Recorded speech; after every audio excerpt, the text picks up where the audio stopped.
Bitter criticism. Reading something from CGTN, I guess. Let's do the. Oh no, I have to read this news from Popular Mechanics, not related to nothing. Popular Mechanics. Just 1 second. Oh, Popular Mechanics is always publishing interesting headlines like this one.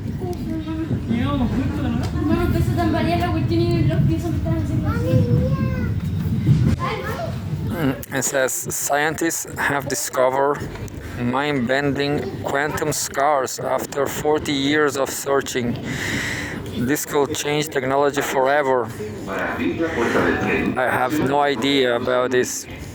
This Could Change Technology Forever by Caroline Delberg, published December 16, 2024. 1 month ago. 1 month ago. It says, after 40 years, the creator of quantum scar theory has observed the phenomenon in real time. Quantum scaring is a phenomenon in which traveling electrons end up following the same repeating path.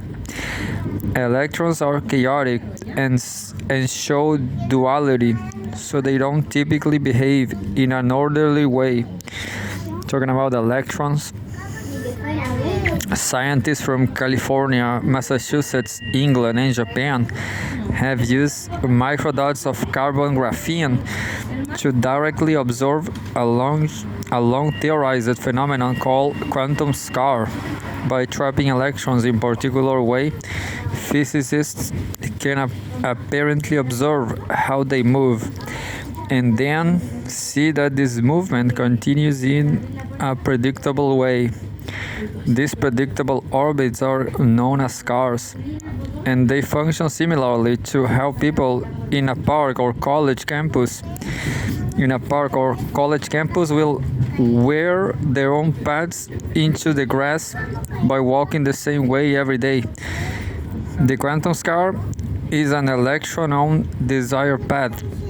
The paper describing this research was recently published in the journal Nature. In a press statement, co-author Eric Heller from Harvard University describes quantum scaring as a window onto the strange quantum world. Electrons are peculiar, even among subatomic crowd, perhaps especially in that they behave in a chaotic way because, like protons, they show wave-particle duality.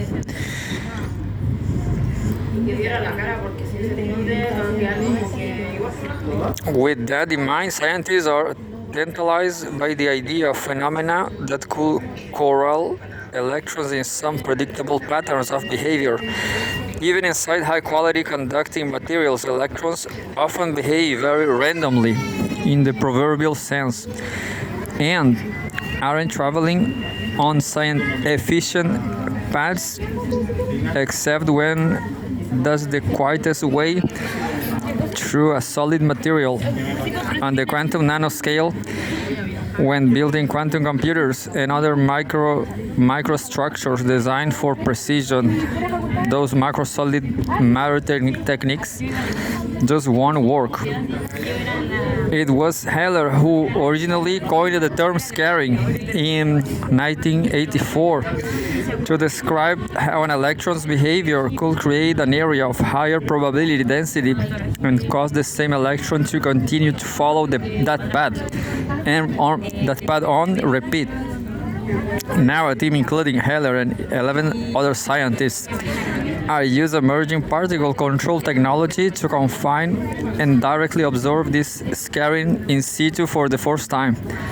Por tu seguridad y la de todos los pasajeros, no te sientes en el suelo. To do this, they narrowed their research down to Dirac electrons, which somehow act even lighter than the regular kind.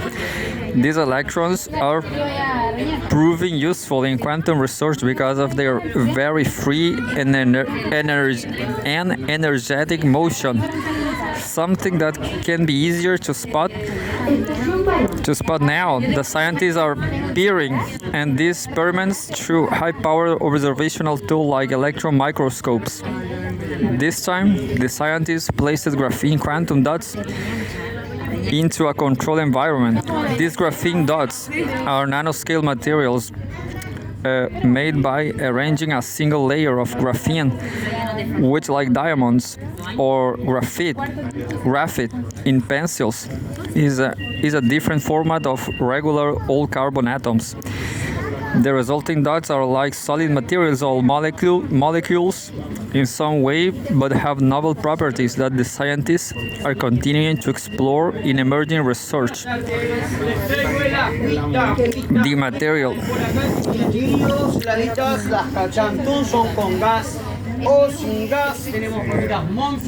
The material was shaped like a stadium, and when scientists zoomed way in and hovered over the stadium surface, they could see a ghostly image of an electron repeating a figure 8 shape. This is called lemniscate, from the Latin of for a ribbon bow. What results in more predictable than any freewheeling electron with less energy loss. Particles often exhibit strange or novel behavior within this kind of confinement. But before these behaviors can be turned into usable technologies, scientists must probe their boundaries to find which particular parameters and situations led to those behaviors. In this case, it's taken 40 years for lab equipment to catch up Heller's idea in a way that he and his collaborators can observe directly. That seems like a very special moment within one long career. And that's it. Caroline Delbert. Caroline is a writer, avid reader, and contributing editor at Popular Mechanics. She's also an enthusiast of just enough everything. Her favorite topics include nuclear energy, cosmology, math of everyday things, and the philosophy of it all. Nice article.